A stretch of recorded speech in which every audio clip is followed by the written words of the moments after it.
Chapter 1. Macy. I'm sorry about this, girl. We're just following orders, the hulking guard to my left of me says. Yeah, you heard what the Oracle said, the other one chimes in from my right.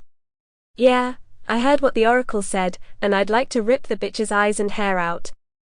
I'm sandwiched in between the huge men, each of them holding onto one of my arms like they're afraid I'm going to make a run for it. They don't need to worry about that though. I understand my responsibility to the village, and I wouldn't try to shirk my duty that way. I took my fate with dignity.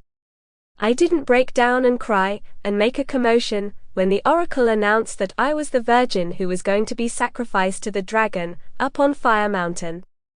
Yeah, not only is it bad enough that I'm the unlucky girl who gets to be sacrificed to the fearsome, fire-breathing dragon, but that Oracle just outed me in front of the whole town for being a virgin. That's not really something I wanted the entire village to know, but I guess it won't matter whenever I become dragon food. I don't exactly know what's going to happen up on the mountain, but that's what I assume it's going to be anyway. Legend has it that no virgin has ever come down from the mountain after being taken up. Of course that can't really be confirmed, since one is only sent up every 100 years. Lucky me that I would be alive on the centennial, that a new one is chosen.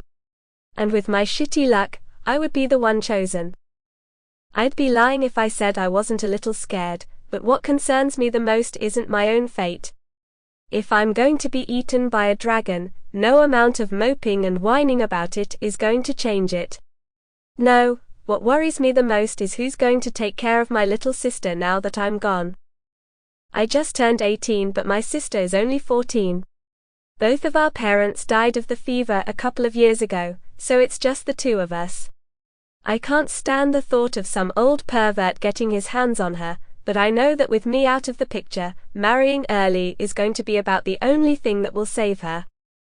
The irony of the situation isn't lost on me. I'm wearing a gorgeous dress of light peachy pink that flows all the way down to my ankles. It's strapless and held up by my petite bosom. My honey-colored hair was brushed until it shone, and left to cascade freely down my shoulders.